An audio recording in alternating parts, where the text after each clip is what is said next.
ṣé ó tọ́ fún Pastor Agbala Gabriel láti gbé Aunty Ramota jáde fún donation? Ó jẹ́ yẹ kí Pastor Agbala Gabriel jáde síta láti wá gba owó donation lórí ayélujára láti kọ́lé parí fún Aunty Ramota. Ẹ̀yin èèyàn, ẹ ti máa rí fídíò kan tí Bọ́dà Malik àti Aunty Ramota tí wọ́n ṣe láìpẹ́ tí wọ́n fi táàgì Pastor Gabriel pé kó jọ kó wá bá wọn dá sọ̀rọ̀ ilé tí Aunty Ramota tó ń kọ́ lọ fún Aunty Ramota tẹ́lẹ̀ ṣùgbọ́n tó ti di àkọ́pàtì báyìí. lè bẹ Agbala Gabriel káwọn èèyàn jọ kó táàgì Agbala Gabriel sí under video yìí pé kó wá bá yín ṣe iṣẹ́ yẹn. Mo jẹun pé fine ìyẹn náà dáa, so ìdí nìyẹn ẹ bí àwọn èèyàn pé kó bá yín bẹ Agbala Gabriel kó táàgì ẹ̀ sọ́ndà fídíò kọ́lé wà bá yẹn parí ilé yẹn bí ò tiẹ̀ ju ẹyẹ kan bí àbí méje tó bá jẹ́ kó àwọn iṣẹ́ tẹ bá ń gbà ẹ máa fi ṣe. So ìdí tí mo ṣe wá nìyẹn. So ẹ bí àwọn èèyàn ní bíbẹ̀ gidi pé kó jọ kó bá yín táàgì Agbala Gabriel sí ọ́ndà fídíò yìí kọ́lé wà bá yẹn parí ilé. Ẹ gbọ́ ẹ̀yin èèyàn, ṣó yẹ kí a tún máa sọ fún Pastor Agbala Gabriel pé kó jáde láti wá gba owó donation lórí ayélujára ìfúnyàn kan láti kọ́lé parí pẹ̀lú gbogbo gbàsgbòs tí a rí tí ó ń lọ lọ́tún lọ́sì lórí ọ̀rọ̀ Muyideen táwọn àáfàá alábòsí kan tó ti ń dragi Pastor Gabriel lórí ọ̀rọ̀ Muyideen lórí pé ó kọ́lé fún Muyideen lórí social media. Ojú gbogbo wa mà ló ṣe ó lágbára ẹ̀yin èèyàn. Kí ló dé gan-an tí ilé Aunty Ramota tí òfin ti di kíkọ́ parí láti yẹjọ́ ẹ̀? Ṣé èèyàn bìlíìfù wípé pẹ̀lú bí Aunty Ramota ṣe popular tó lórí ayélujára ẹ̀ tí a máa ń rí àwọn fídíò ẹ̀ lọ́tún lọ́sì tó máa ń go viral, ṣé máa bìlíìfù wípé Aunty Ramota owó péréte ló ń rí gbà? Kódà àwọn owó tó ń rí gbà gan ò tó ohun tó yẹ kó fi máa jẹun dépòdépò pé ó máa sọ pé òun fẹ́ kọ́lé nínú àbí òun fẹ́ gbé nǹkan rere míì ṣe nínú ẹ̀. Ẹ súnmọ́ bí ẹ̀yin èèyàn ẹ wá gbọ́ wìrìwìrì ọ̀rọ̀ lórí ọ̀rọ̀ Aunty Ramota nínú fídíò yìí. Iyalaje Courtroom wọ́n yànnàná ọ̀rọ̀ Aunty Ramota. Kódà Bọ́dà Malik gan pè wọlé lórí live show Iyalaje Courtroom láti ṣàwọn àlàyé lóríṣiríṣi nípa ọ̀rọ̀ Aunty Ramota. Kí nìdí tí Aunty Ramota ò fi tí ì rí ilé ẹ̀kọ́ parí láti yẹjọ́ yìí? Báwo la Aunty Ramota ṣe ń ṣiṣẹ́ sí? Àwọn owó gan ló ń manage Aunty Ramota? Ǹjẹ́ wọ́n ń ṣiṣẹ́ wọn bó ṣe yẹ kí wọ́n ṣe? Ọ̀rọ̀ yìí lágbára ó gbẹnu tán ẹ̀yin èèyàn. Gbogbo ẹ̀yin tẹ̀sẹ̀ wá ń darapọ̀ mọ́ ìkànnì Digi Naija Television, ẹ máa bá mi click lórí subscribe and follow button tó wà lójú ìwòran yín, kẹ́sì máa bá mi like and share ètò ìtorí ọ̀rọ̀ Aunty Ramota ọ̀rọ̀ tó lágbára tó gbẹnu tán tó yẹ kí gbogbo àgbáyé ó bá dá sí kó bá fẹnu sí ni. Nínú fọ́nrán yìí, Iyalaje ṣàlàyé àwọn ìwà tí Aunty Ramota gan fúnra ara ẹ̀ ń wù tó fi ń déètì ímèjì ẹ̀ díẹ̀díẹ̀ lọ́wọ́ àwọn tó máa ràn án lọ́wọ́ lórí social media àtàwọn ìwà táwọn management ẹ̀ gan wù, àwọn videos kọ̀ọ̀kan tó máa ń fi síta tí ò yẹ kán máa fi síta tó ṣe wípé kò dáa fún public image Aunty Ramota.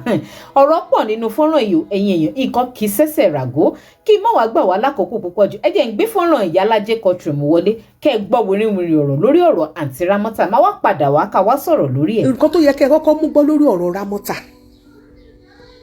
àwọn iṣẹ́ tó yẹ kẹ́ ẹ ṣe lórí ọ̀rọ̀ Ramota gangan fúnra rẹ̀ ó ní ìdí kẹ́ ẹ máa bá sọ̀rọ̀ dáadáa. Lóòótọ́ gbogbo wa la mọ̀, but àwọn tó ẹ̀yin tẹ́ ẹ manage ẹ̀, ẹ̀yin tẹ́ ẹ súnmọ́ ẹ ò manage Ramota dáadáa. Ẹ wo ìyá Báyọ̀ tó gbé ilé láti ilẹ̀ tó gbé dé linted ńgbà yẹn, ẹ wo nǹkan tó ṣe fún un. Ẹ wo ọ̀rọ̀ tó sọ jáde. Tí ìbá ṣe wípé Agbala Gabriel nígbà náà ó fi ọgbọ́n fọpọ́n lọ sí ìyá Báyọ̀ náà, òun náà ó lo ọgbọ́n àgbàlagbà, ó lo maturity láàrin. Lóòótọ́ ó dùn, kò sẹ́ni tó máa ṣe tí ò ní dùn àti bá máa parọ́. Ó dùn ìyá Báyọ̀ o, tó bá jẹ́ pé mi náà á dùn mí o, mo sọ lọ́jọ́ náà, mo sọ ńgbà náà, mo ní n tó ṣe kú díẹ̀ káàtó.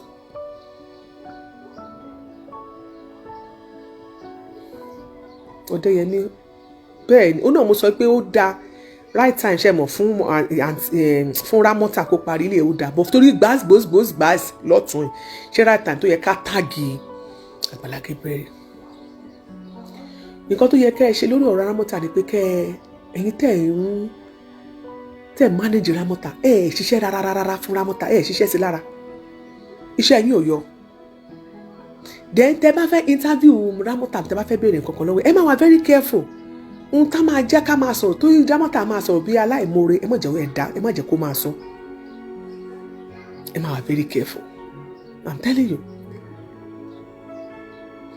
ìyá Báyọ̀ ó lo maturity ni ọ̀rọ̀ yẹn dùn tó bá ṣe mí náà á dùn mí ìyẹn dẹ̀ ṣoore lóòótọ́ ó lè rí lára ẹ o lóòótọ́ ó lè jẹyọ lára ẹ o ṣùgbọ́n àbá ó gbìyànjú ọ̀gá ìyá amúdà obìnrin tó ń sun rárá fún obìnrin ẹgbẹ́ akọ́ṣẹ́ ló ń ṣe látìgbà tí ìyá Báyọ̀ ti fi sílẹ̀ kó tó di pé ó ké gbàjarè sí Àgbàlá Gabriel k'Àgbàlá Gabriel tó dá sí ẹni tó mánéjẹ látìgbà tí ìyá Báyọ̀ ti fi sílẹ̀ kò rí nǹkan kan ṣe jọ ẹ̀yin tẹ́ ẹ mánéjẹ ẹ ṣiṣẹ́ lé lórí àwọn fídíòsì kan míì wà tí Ramota máa ṣe tó yẹ kẹ́ ẹ póòsì bọ́ ṣé nítorí pé tó ẹ bá mánéjì èèyàn nínú kẹ́ ẹ mánéjì èèyàn náà ní kẹ́ ẹ ti máa fíltà àwọn fídíòsì ẹ̀ tẹ́ ẹ bá ń post Ọlọ́run nínú tẹ́ ẹ bá mánéjì èèyàn ní kẹ́ ẹ ti máa fíltà àwọn fídíòsì ẹ̀ tẹ́ ẹ bá máa post ọjọ́ kan ẹ lọ ń post fídíò Ramota ibi tó ti ní ìmọ̀ kan tó ń jẹ tí àwọn ọmọ kékeré ń sáré tẹ́lẹ̀ lẹ́yìn tó pariwo àǹtí Ramota tí wọ́n ní kí Ramota fún wọn lówó Ramota ò lè yọ owó fún wọn wọ́n bẹ Ramota títí lórí ó yá fún wọn ní 20 naira ó yá fún wọn ní nǹkan tẹ́ bá ní Ramota ò fún wọn. irú fídíò yẹn kò yẹ kẹ́ ẹ post evidence méjì Ramota ni ẹ̀yin tẹ́ ẹ manage Ramota ẹ lọ ṣiṣẹ́ lé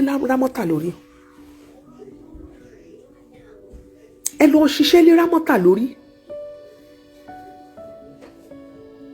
àwọn èèyàn lórí ìkànnì wọ́n dẹ̀ ti sọ pé k'Àgbàlá Gabriel má kọ́lé kankan fẹ́ anybody mọ́ Àgbàlá Gabriel dẹ̀ ti bẹ̀rẹ̀ foundation títí ẹ̀ ṣé right time tó yẹ ká tàgé lélẹ̀ ṣé nǹkan tá a tún wá expect sí pé k'Àgbàlá Gabriel kó tún fi ọ̀rọ̀ títí ẹ̀ sílẹ̀ tó ẹ pé bó ṣe ń ṣoore yẹn ń gba ìbílẹ̀ lórí ni. ọ̀rọ̀ rẹ o gbogbo èèyàn ẹ wá bá wa dá sí i ojú yẹ kí Àgbàlá Gabriel tún dá sọ̀rọ̀ wípé à ń dáwó fún èèyàn fi kọ́lé fún mọ́ lórí social media yìí pẹ̀lú gbogbo ohun tójú ẹ̀ rí lórí ọ̀rọ̀ muyideen abẹ́rẹ́ wípé ọ̀rọ̀ yìí lágbára so gbogbo popularity Aunty Ramota kò ju orí social media lọ àwọn popularity àwọn fídíò ẹ̀ tó ń go viral yẹn kò máa dowó fún débi táǹtì á wà òkè financially fúnra rẹ̀ no wonder tó fi ń gbèrú inú ilé yìí ẹ wo condition létà Aunty Ramota ń gbé ẹ wo condition létà Aunty yìí ń gbé náà no wonder tó fi ṣe birthday ọlọ́bẹ̀ yọ̀ fún Aunty Ramota ní nǹkan bí ọjọ́ méjì àbí mẹ́ta sẹ́yìn tó ṣe birthday ẹni tó ṣe wípé celebrity ló ń fúnra ẹ̀ ó popular ayé mọ́ dáadáa àwọn èèyàn like ẹ̀ ó ní fans ẹni tó ṣe pé ó yẹ kó máa ṣọjọ́ àbí kó máa ṣe birthday party kí àwọn celebrities tó lórúkọ kan wà lórí ìjókòó káwọn actors and actresses tó lórúkọ kan wà níkàlẹ̀ káwọn content creators tí wọ́n lórúkọ dáadáa bíi Cute Abiola and Co kan wà ní síìtì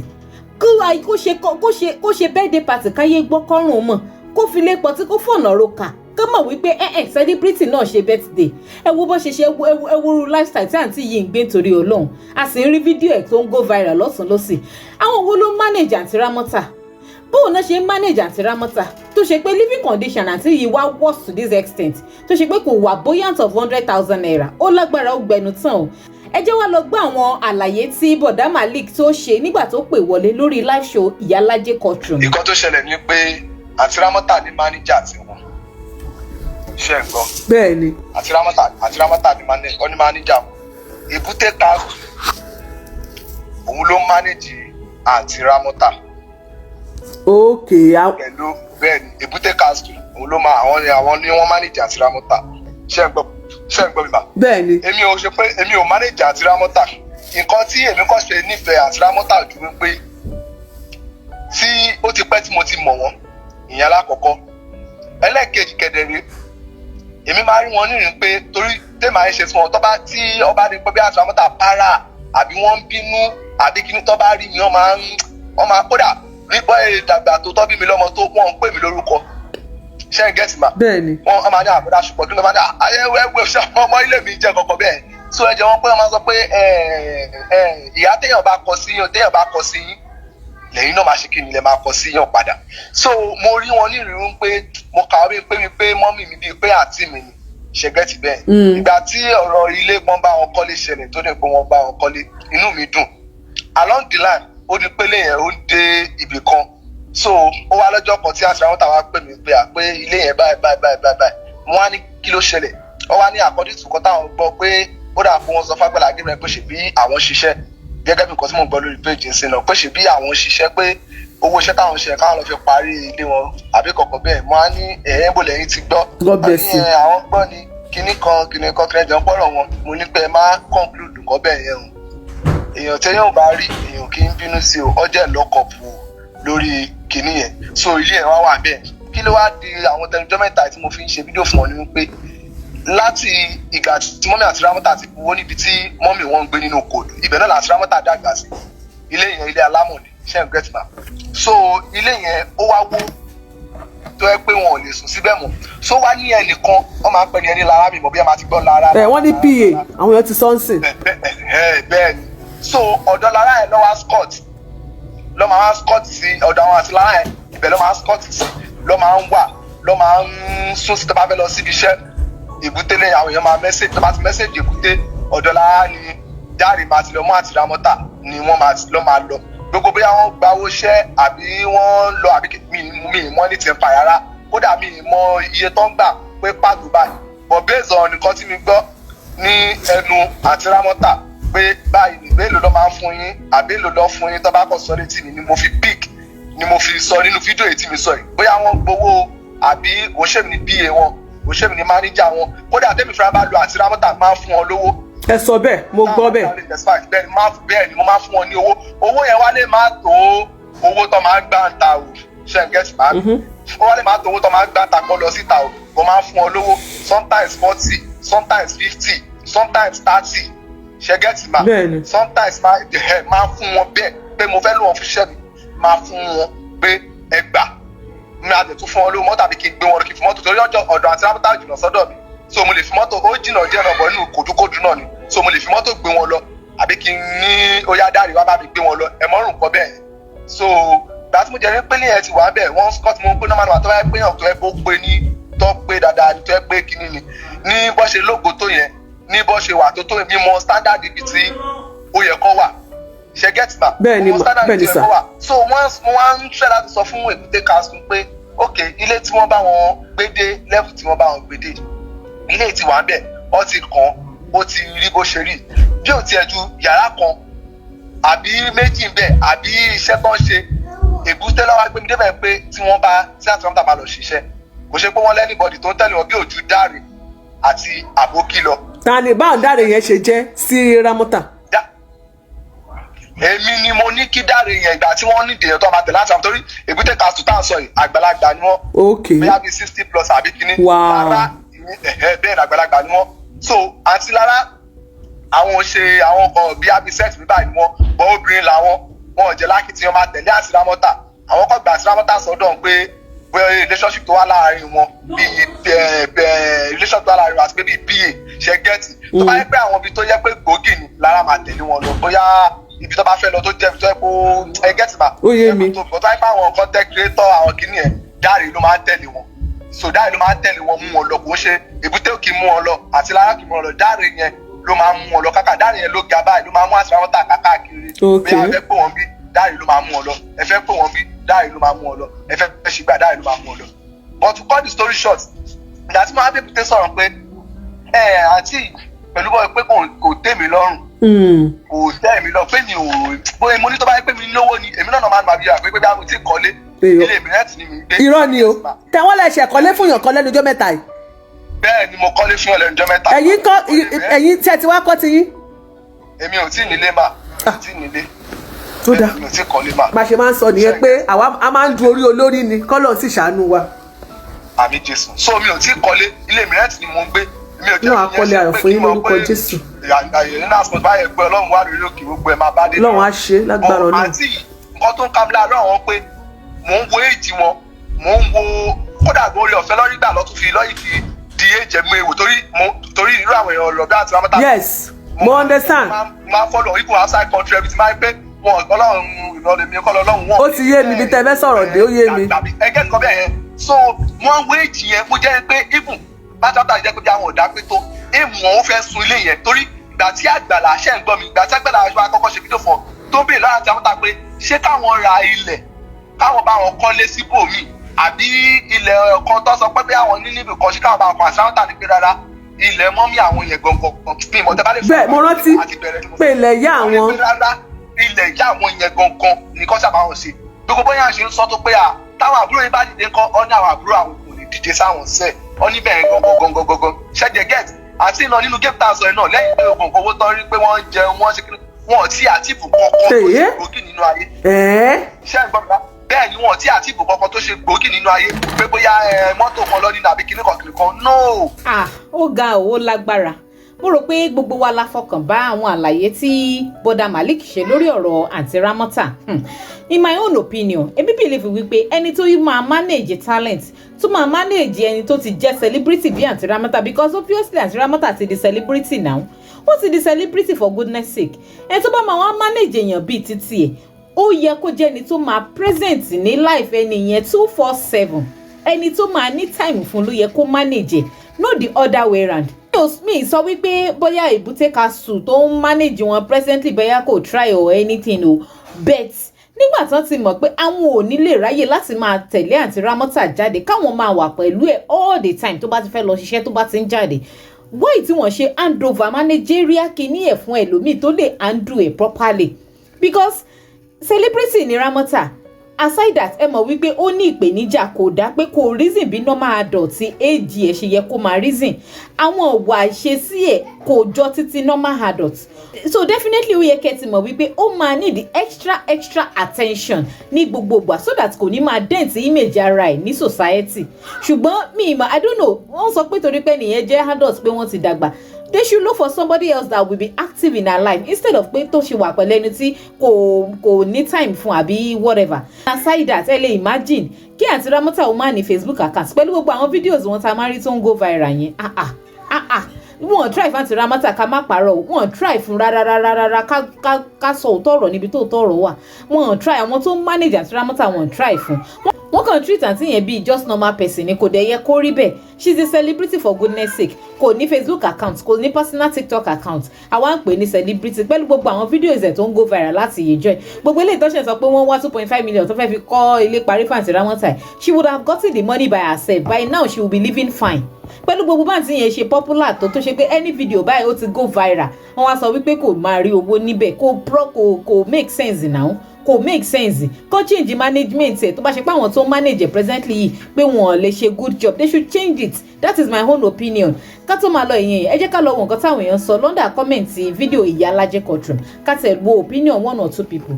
One commenter Ajibike Idowu ó ní you don't need Agbala Gabriel, Brother Malik can do it on his own. Please do not drag Agbala into this. Let him concentrate on the new project that he is currently working on.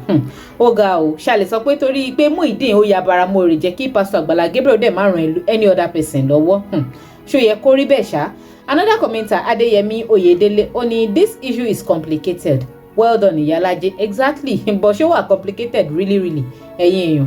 Another commenter Adeola Samson ó ní but Ramota is a celebrity now. Yes now. Hey, that's what I'm saying. Celebrity ni Ramota. Why are they treating her this way? That's it. Want to mọ̀ pé àwọn ò ní lè handle Aunty Ramota properly. They should hand her over to the person that can manage her instead of denting her image every now and then. Kò normal now. Kí tí ń ṣe pé wọ́n ti ń dent image Ramota tẹ̀ kọ́ ni main bone of contention. The fact pé Ramota ò wà capable, like financially she's not buoyant. Ó irritate me. Financially pé Ramota wà buoyant, ó irritate, ó annoy me, because ẹni tó popular tó yẹ pé video ẹ̀ máa ń go viral wọ́n sọ wípé kò lówó lọ́wọ́, kò 30,000 40,000 ló ń gbà, kò make sense now. Why tí wọ́n open Facebook fún Aunty Ramota, kó Aunty Ramota má ṣe jáde lọ anywhere mọ́, kó máa jókòó sílé kó kàn máa ṣe normal live show, kó máa ṣe normal daily this thing, kó máa ṣe reality show, ṣé kò ní máa make owó níbẹ̀ ni? Wọ́n sọ pé wọ́n manage wọn ní time láti ṣe pé kinní kan kò make sense o. It's better kan change the management so that the lady can be able to afford things that she wants to afford by herself instead of ṣe wọ́n máa fi máa gba bára lórí social media. Ó ti popular jù yẹn lọ now. Aunty Ramota gan popular ju some of our celebrities tá ń rí every now and then tó dẹ̀ live fine lọ. Aunty Ramota popular ju some of our actors and actresses lọ now. So why is she living this way? Kò make sense now. So another commenter Eyebiokin Folake ó ní if Agbala Gabriel loves himself he should stay away from building houses for people individually. Okay o, ó lágbára. Yusuf Bolatito Yetunde ó ní yes you are right ma. the fault is from those that is managing her. Yes, now I also manage her. Aunty Ramota, I will keep on saying it. They are not doing their job. They are not doing what they're supposed to be doing. And if they know they are not ready to do it, they should better let her go. They should hand her over to the people that will manage her properly instead of just honestly, you are so annoying. Another commenter, another person, Moronkeji Obafemi, only special child in Ramota, but her mouth is too sharp. Exactly. Koyon yekere. Òótọ́ ni pé ẹnu Aunty Ramota sharp, but ṣé Aunty Ramota nìkan ni special child tẹnu ẹ̀ máa sharp ni? Kò ń ṣe òun nìkan náà. So they should manage her according to her personality. Ó yẹ kán manage Aunty Ramota according to her personality ni. Not that wọ́n máa sọ pé torí pé ó jẹ́ special child. Ìyẹn ò mí wí pé wọ́n lè manage tó bá bọ́ sọ́wọ́ good manager náà. Irú Brother Malik yìí gan lè take over managerial kìíní Aunty Ramota tó dẹ̀ máa ṣe perfect job lé lórí. Anyway, ẹ̀yin èèyàn, kí ló opinion yín lórí ọ̀rọ̀ ẹ máa bá mi fi sí comment. Ẹ má gbàgbé láti máa bá mi click lórí subscribe and follow button tó wà lójú ìwòran yín. Kẹ̀sì máa bá mi like and share ètò yìí kó máa lọ káàkiri lórí ayélujára. Títí dìgbà míì, ó dàbọ̀.